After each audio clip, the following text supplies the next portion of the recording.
I'd like to introduce Allan Jamieson Sr. We are very blessed to have him today. He's a good friend of our ministry. He shared an exhibit of some of his collection of Native American artworks with Unity Gallery last fall, and this is his third year joining us for an Earth Day Recognition Sunday service. Allan is a Native American elder and a member of the Wolf Clan of the Cayuga Nation. He is a founder and director of Neto Hatanakwe Unkwehawe. Easy for me to say. I'm sorry that let me try that. Unkwehawe,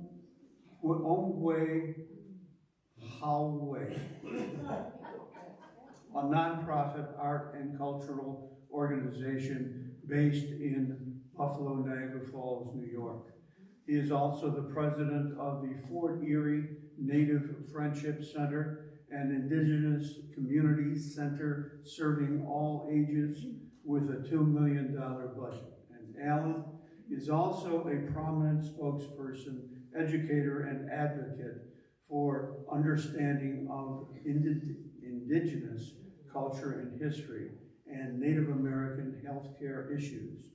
As part of his master's degree at UV, he designed and taught a course on Native American literature.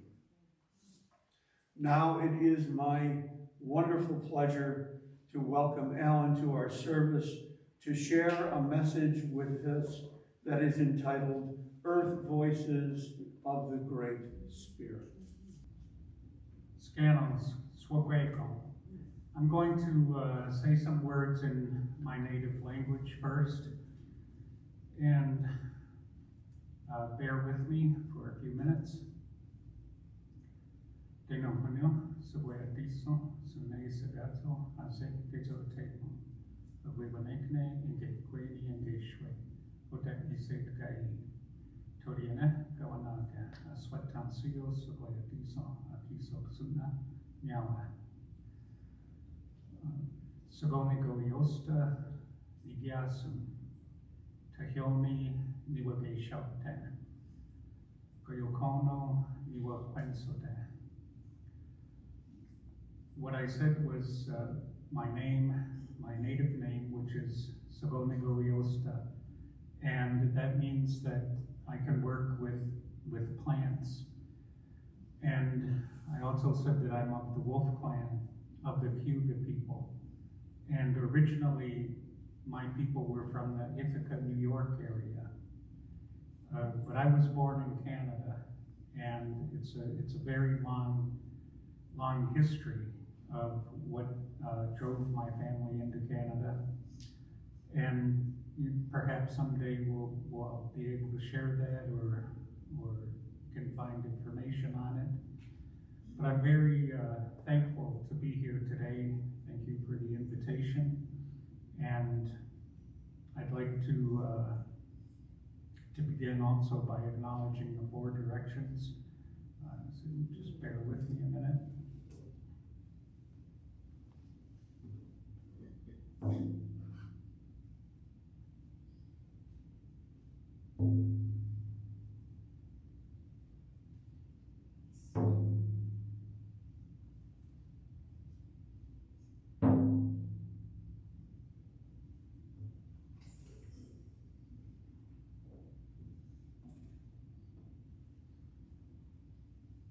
This information that I share, or these words that I share, are part of the learning that I've experienced, that I've learned throughout my years spent with elders, not only of my people, but of indigenous people from across North America.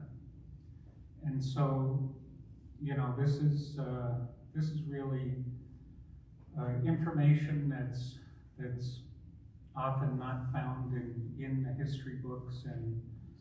And so today, though, I want to bring our minds and hearts together and focus on what we call the Earth Day, for us, Mother Earth. And with that, I'll ask that we bring our minds and our hearts together and focus on these words that I'll share. It's a blessing and a thanks that we are all here this morning, and that we are in good health, and that we can bring our minds and our hearts together and focus on this Mother Earth around us. And as we focus on this, we like to think of it as a journey, and every day is a journey. And so when we wake up this morning, when I woke up this morning, I was pleased and thankful once again to see the light, and to know that in our language we say Hoskan Gate to Goa or Endeka Dakwa, and that's who we refer to as our brother sun. And we say that the brother sun, greets us, and the rays of the sun bring so much energy and growth to this earth. And so, as I was waking up and seeing the light of this new day and giving thanks, it was truly, for me, a blessed time. And so when I traveled on this mother, we say our Mother Earth, we give thanks because that is our provider. And, we think of, for us, we think of the Mother Earth, and especially because we say that we depend on the three sisters. And for us, that's corn, beans, and squash. And so, we say that we want to bring our minds and our hearts together and think of all the foods that sustain us, and all the different gifts that we have been given here on this earth. And as we started our day, usually I'll start my day with a glass of water. And in our language we say oneganus. And so one of our teachings of this area here is that we really are people of the water. This is how the Western people refer to us, is people of the water. And so, we want to, bring our hearts and our minds together and give thanks, for these waters. We're especially blessed in this area to be close to Niagara Falls, to feel that power, and to know that the water is still cleansing and provides for us. And this, not only provides for us, but also provides for the fish and all the other life forms, on this earth, also coming in with the rains. And so, we really, really are thankful, for this water. And for us, again, we use the water in our sweat lodges. And so this is something that really is in our minds. And, we know the importance of water, and, you know, we just love that water. And, you know, as we start our day, and especially this time of year, it is just past that there was a time in our people's history when we were really starving, and it was really a tragic time. And one of the few things that kept us surviving as the winter was breaking was the sap from the maple trees. And I don't know if you've had the joy to experience this, but the sap one time was coming down like rain in the forest. It was just dripping the maple sap, and so, you know, we know that now as maple syrup, but, you know, we also know that, you know, that sustained us.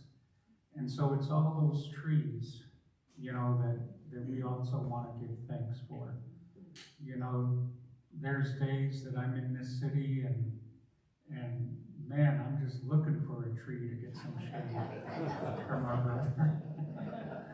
It's just, you know, but there's so much beauty in these trees, and through the years that has kept us warm and has provided us shelter, and again has provided us medicines and everything that has helped to sustain us with our journey on this earth. And so, especially with our people also, we think of the white pine, because there was a time in our history when we were at war with one another. And there was a peacemaker that came to us and brought us a message of peace, and that our role on this earth was to promote peace. And so we laid down our weapons of war, and it's said that we buried them under the pine tree, under a great white pine tree. And so, you know, this is a special tree for us, and it's medicine. And, you know, as we listened to that messenger called the peacemaker, he left us also what we call wampum belts, or reminders, you know, of these messages. And I brought one today. It's on the table over there. You can see it with some information, and it's called the Hiawatha belt. And what that means is it's the belt of peace, and it shows the unity between the 5 nations, the Senecas, Cayugas, Onondagas, Oneidas, and Mohawks. And that this was, in a sense, the first United Nations.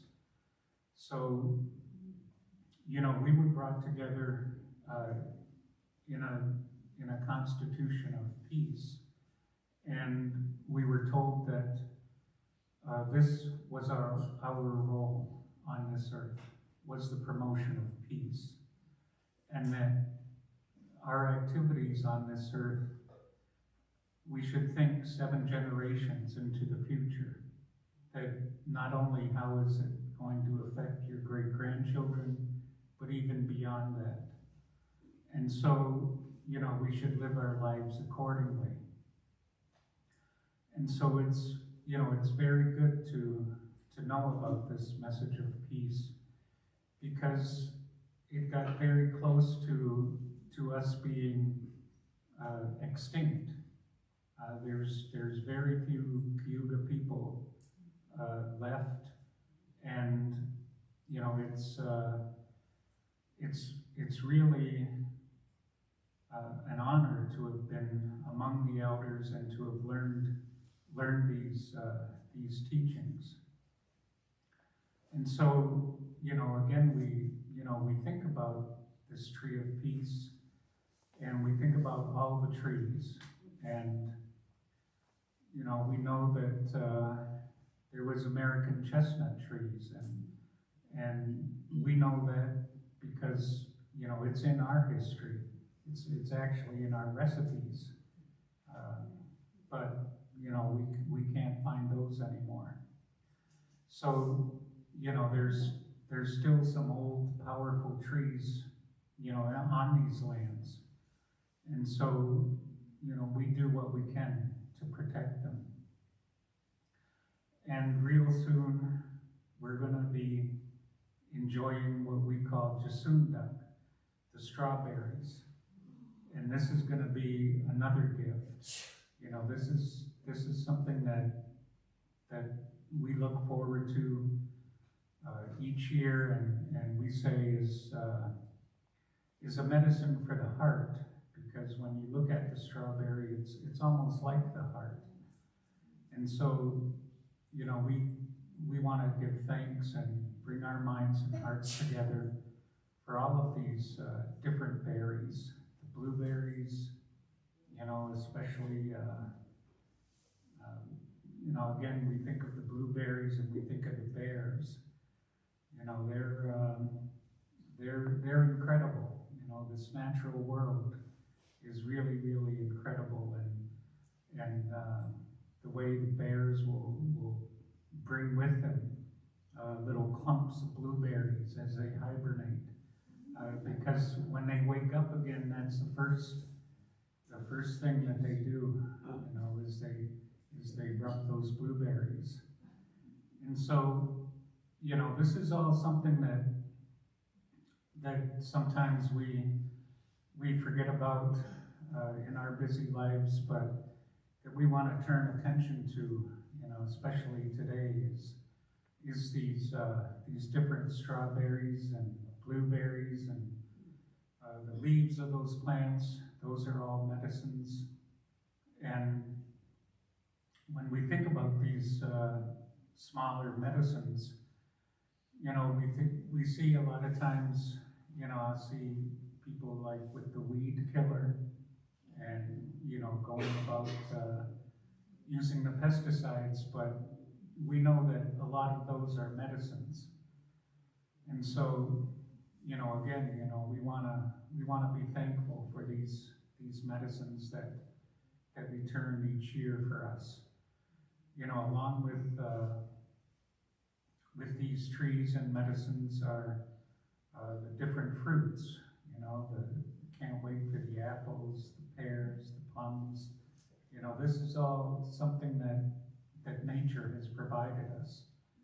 And so, you know, we think of these medicines and the different plants. Again, I want to mention something about the corn, because in the history that I heard, you know, you often heard that the native people were the hunter-gatherers. Well, I think, you know, my family thinks more of me as the gatherer, because I'm always hoarding things. But in truth, we were agriculture. That was our key.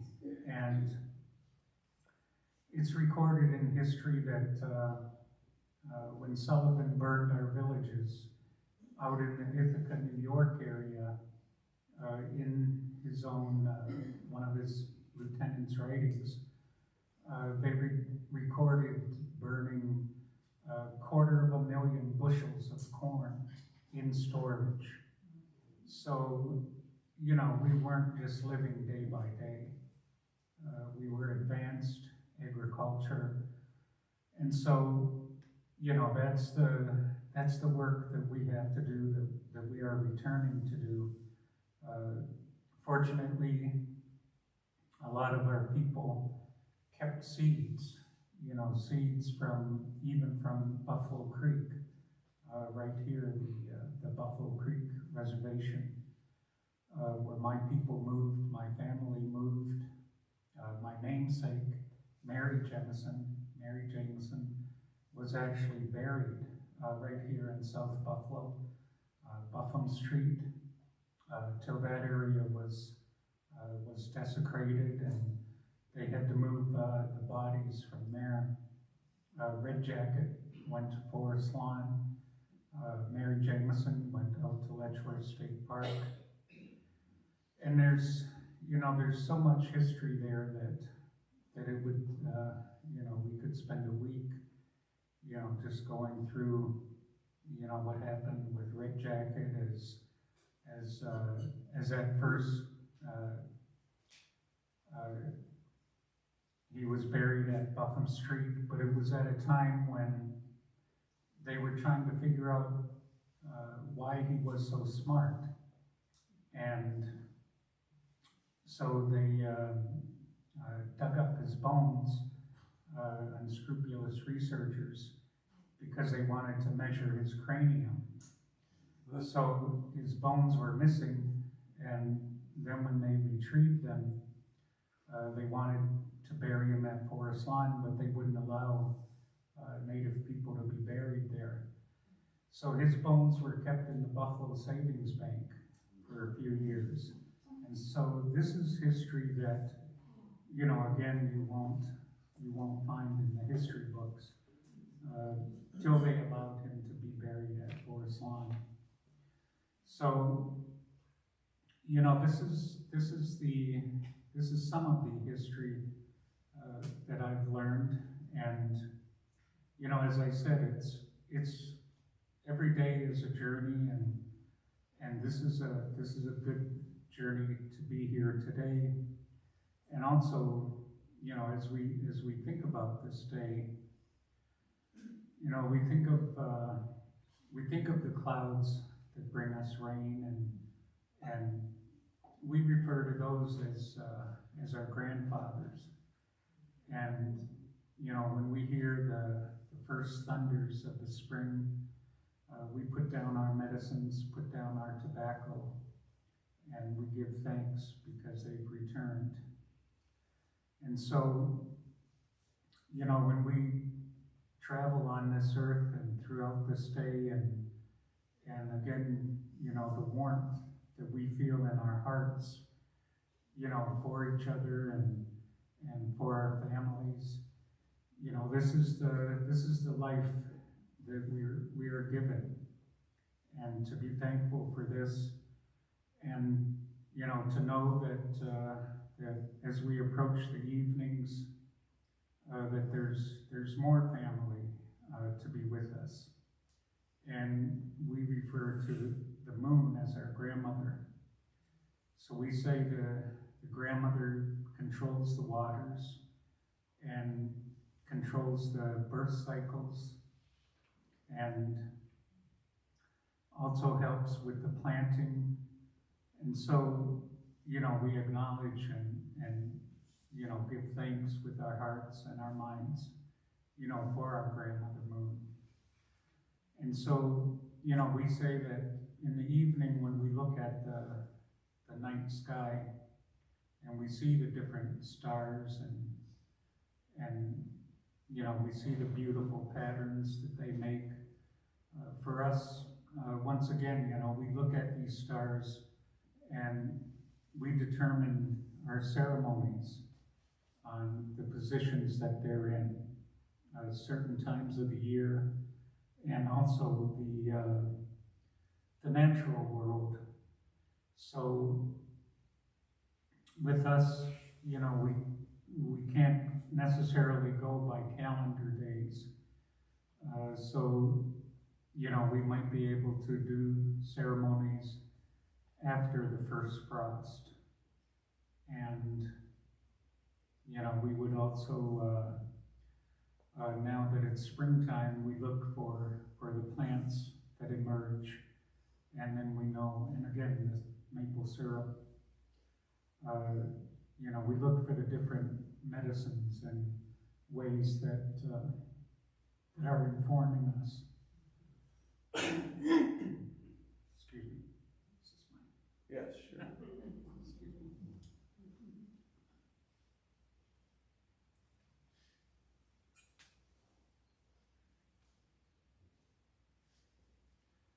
So the night sky with the stars, as it informs us of our ceremonies. We also say that when we see the shooting stars, you know, that's the stars welcoming our people home. So, you know, these are messages that I've learned through the years.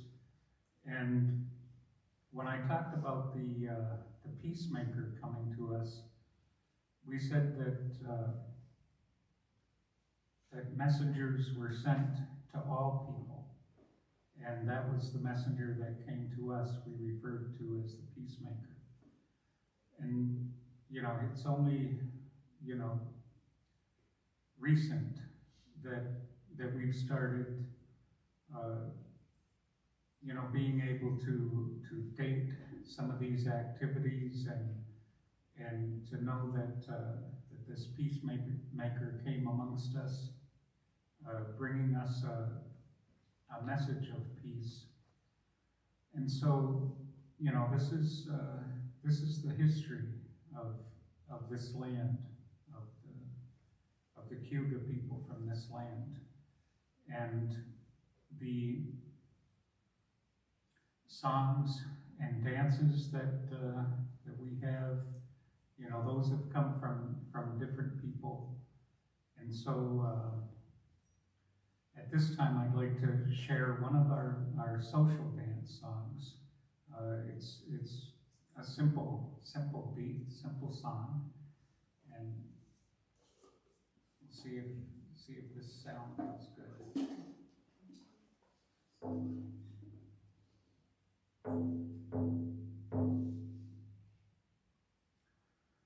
Away, oh, hey, we away, hey, oh, we oh, we oh, hi, yeah, hey, oh, we oh, hey,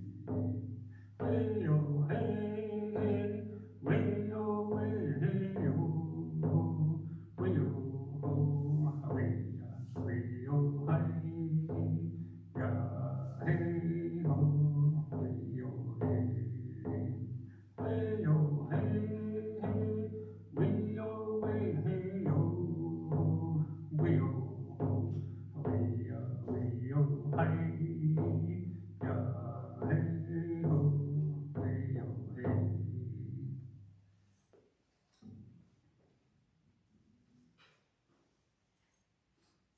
I'd now like to ask that we go into a meditation, and what I'd like to ask you to do is, there may have been something that I forgot to mention in my Thanksgiving, and so if we could have a moment of silence, and if there's something in your heart that I forgot to mention, if you could think of that. And we can also use this time if there's a family member ill, you know, to send prayers for them. And so we'll take a minute and do that.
thank you.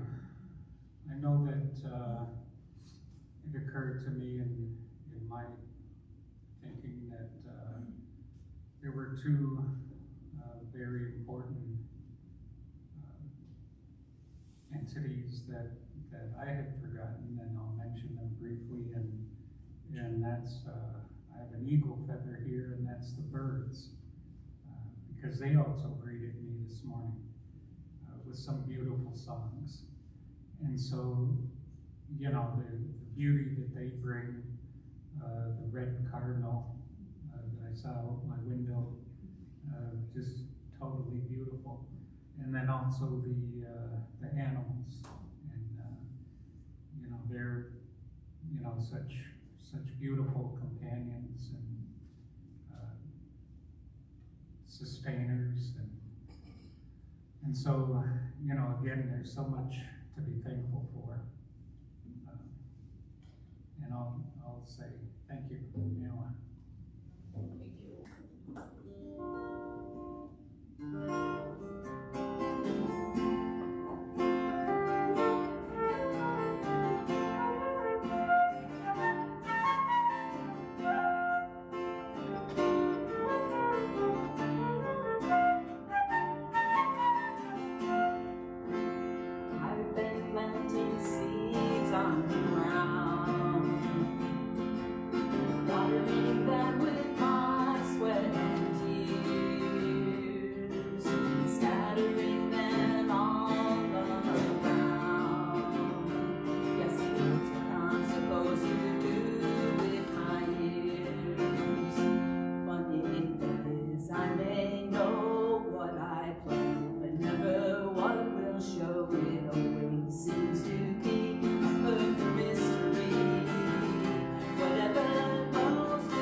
just